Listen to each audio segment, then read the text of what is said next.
Great afternoon and welcome to week 6 of UGA Extension UGA Golf Course Walkaway. Today we're going to talk about ways to shop for healthy food even when you're on a budget. Preparing economical and healthy meals takes planning before you go to the store. If you look at some of the store flyers that come in the mail or in the newspapers, you're likely to find some good deals. There's usually one meat or poultry on sale per week like beef or chicken, as well as information about in-season produce and other special sales like 2-for-1 promotions. There are usually hundreds of these flyers right when you walk into the store. Grab one to see if there is anything that is on sale that is on your list. After you look at the flyer for the weekly specials, take some time to plan at least the major meals for your family for the next 7 days. Often you can do this while waiting for an appointment or while watching TV. Many people tend to make the same recipes regularly, so this should not take much time once you get used to it. Then look to see what ingredients you already have in your refrigerator and in your pantry, and make a list of the additional ingredients that you will need to prepare the meals for the next 7 days. If you use coupons, make sure they are for healthy foods that you already want. If there's a national name brand, make sure the coupon makes that brand name product cheaper than a similar store brand. There are both paper coupons, digital coupons from the manufacturer, or store-specific digital coupons that are offered inside the store's apps or websites. Also, get a shopper's card like a Kroger Plus card or the Ingles card shown to gain even more savings at checkout. If you have one of these cards, you'll probably get coupons sent to you based on the foods that you frequently buy. This is a great way to save on fuel as well. Shopping with a shopper's card can save you a minimum of 3 cents per gallon on your fuel purchases. My advice here is to try to stick to one grocery store that you like. If you spread out your shopping, you might lose out on collecting fuel points at one specific store. So instead of getting discounts of 25 cents per gallon at Kroger, if you spread your shopping out, you might only get 13 cents per gallon at Ingles and 10 cents per gallon at Kroger. So if it's my suggestion, try to get all of your fuel points at one grocery store. When you're going to the grocery store, follow a few simple rules. First, do not deviate from your shopping list unless there is a bargain that is just too good to pass up. And that's a difficult thing because you look at something and think, oh my gosh, I have to have this. The deal is too good.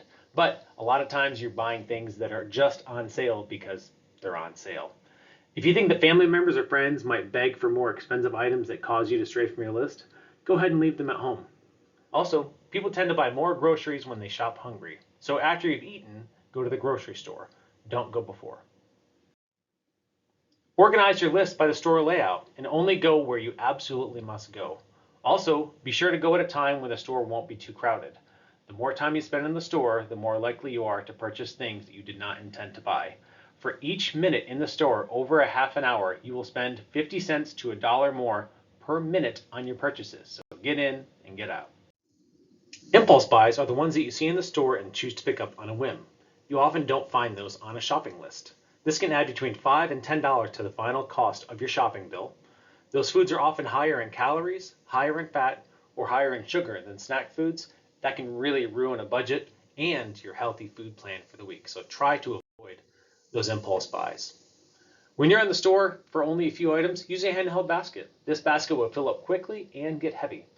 This will get you out of the store faster and keep you from buying too many items. And like we mentioned on the last slide, those impulse buys can really raise the cost of your shopping trip, and having a basket compared to a cart can limit the amount of items that you can purchase in one trip.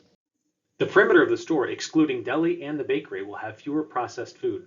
Processed foods are not only less nutritious and less filling, but they tend to cost more money as well. By buying unprocessed food, you'll save money and eat smaller meals that are lower in fat and calories. And if produce is in season, buy extra produce and freeze it. That's a great way to save money throughout the span of a month. Stores tend to put the most expensive items at eye level, so you'll notice them more readily. Retailers pay a premium to place these items right at the average human's height. Be also sure to look on top and the bottom shelves to find cheaper options that might be lower in sodium, fat, and higher in fiber. So take a look at the top and take a look at the bottom of those shelves. Those are going to be the items that are generally less expensive. Although prices tend to go up as you buy more of a product, you may be able to save money by buying the larger size. The unit price shown here in the orange box tells you how much you're paying for the product per ounce, per pound, or per serving. Although the $6.69 bottle of olive oil pictured here on the left seems less expensive, it's actually $13 more per gallon than the larger $14.99 bottle. Still, when you're buying larger quantities, make sure you'll be able to use everything before it is out of date or before it is spoiled. Things that are shelf stable like olive oil will last a long time, so if you happen to see these things on sale, make sure you purchase as much as your budget will allow. Buying in bulk and larger sizes can be taken to the extreme at warehouse stores. Warehouse buying can be very beneficial for you as long as you're buying foods that you'll be sure you'll be able to use before they lose their quality. Canned goods, cooking sprays, frozen foods, and cereals are often good buys at the larger warehouse stores. Shop those warehouse stores once a month for less perishable items that you need to buy in larger quantities. Store brands are meant to taste exactly like the national brands. In fact, in taste tests, consumers have rated almost all store brands to be just as good or better than the national brands. In addition to being cheaper than the national brands, store brands are more likely to be put on sale. Stores are also more likely to keep their own brands in stock. So if you can, shop the store brands, not necessarily shopping the national brands. Some items are more expensive because they take less time at home to prepare. For example, the chicken breast with the bones intact shown here costs less than the boneless counterparts. This is because people are willing to pay more for the convenience of not having to remove the bone. If you're willing to skip the convenience, you can save a lot of money over time. We just did this in our household and we were purchasing chicken thighs.